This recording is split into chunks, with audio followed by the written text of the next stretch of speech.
আমের আচার নাম শুনলেই তো জিভে জল চলে আসে। আর যদি হয় এমন লোভনীয় আচার তাহলে তার কথাই হবে না। হ্যালো এভরিওয়ান, আসসালামু আলাইকুম। আবারও নিয়ে আসলাম আপনাদের মাঝে নতুন একটা রেসিপি, টক ঝাল মিষ্টি কাঁচা আমের আচার।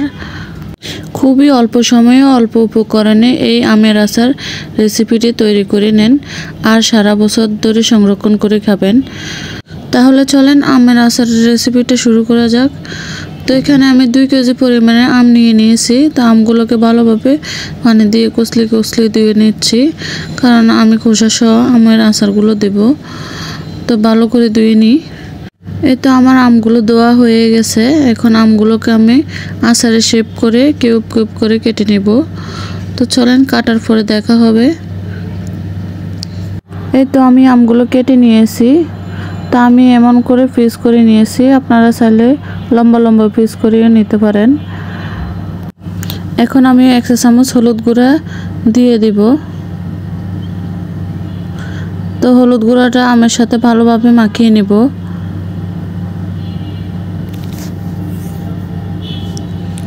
এই তো হলুদ গুঁড়াটা মাখানো হয়ে গেছে। এখন আমগুলোকে আমি 4 ঘন্টার জন্য রোদে দিয়ে আসবো। তো দেখা হবে 4 ঘন্টা পরে।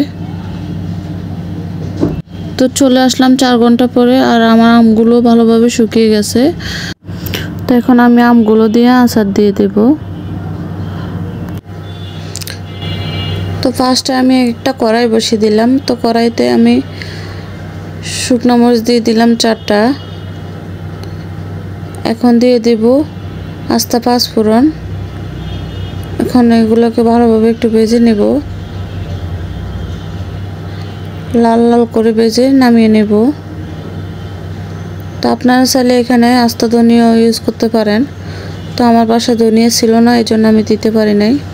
আপনাদের বাসায় থাকলে অবশ্যই দিবেন, তাহলে আচারের ফ্লেভারটা আরও ভালো আসবে। তো এই তো আমার মশলাটা লাল লাল করে ভাজা হয়ে গেছে। এখন আমি নামিয়ে ঠান্ডা করে গুঁড়ো করে নেব। তো আমার মশলাটা গুঁড়ো করা হয়ে গেছে। তো এমনভাবে গুঁড়ো করে নিয়েছি, হালকা দানাদার করে রেখে দিয়েছি। তো এখন একটা কড়াই বসিয়ে দিলাম। কড়াইতে 1 কাপ সরিষার তেল দিয়ে দিলাম। এখন দিয়ে দেব তেজপাতা 4টা, দিয়ে দেব 6টা শুকনো মরিচ। তো একটু লাল লাল করে ভেজে নেব। এখন দিয়ে দেব আস্ত 5 ফোড়ন, দিয়ে দিলাম আস্ত 5 ফোড়ন। তো এগুলোকে ভালোভাবে নেড়ে লাল লাল করে ভেজে নেব। এই তো আমার আস্ত মশলাগুলো ভাজা হয়ে গেছে। এখন আম দিয়ে দিলাম। তো আমগুলোকে একটু তেলের মধ্যে ভেজে নিব। তো ভালোভাবে নেড়ে ভেজে নিচ্ছি। এই তো হালকা করে একটু ভেজে নিয়েছি। এখন দিয়ে দিলাম 1 টেবিল চামচ সরিষা বাটা।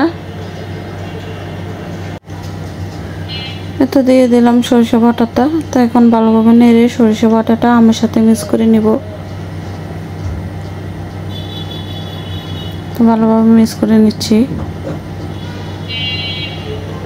এখন দিয়ে দিব গুড়। এখানে আমি 500 গ্রাম গুড় নিয়ে নিয়েছি। এখন গুড়টাকে কুচিয়ে নিয়েছি। এখন দিয়ে দিলাম আমের সাথে। তো এখন গুড়টাকেও ভালোভাবে আমের সাথে মিক্স করে নেব।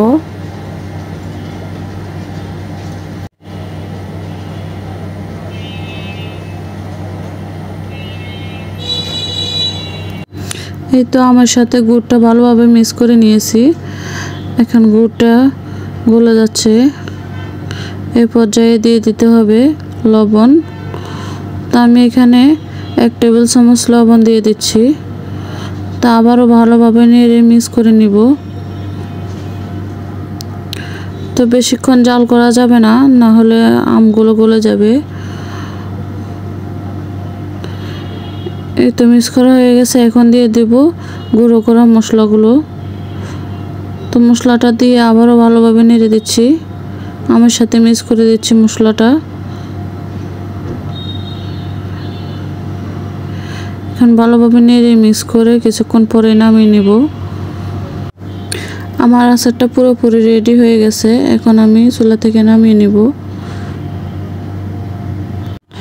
এই তো আমার আচারটা নামিয়ে ঠান্ডা করে নিয়েছি। তো আমার আচারের রেসিপিটা আপনাদের কাছে কেমন লেগেছে অবশ্যই কমেন্টস করে জানাবেন, আর লাইক শেয়ার সাবস্ক্রাইব করে পাশে থাকবেন। আজ তাহলে এই পর্যন্ত, দেখা হবে নেক্সট ভিডিওতে। সবাই ভালো থাকবেন, সুস্থ থাকবেন। আল্লাহ হাফেজ।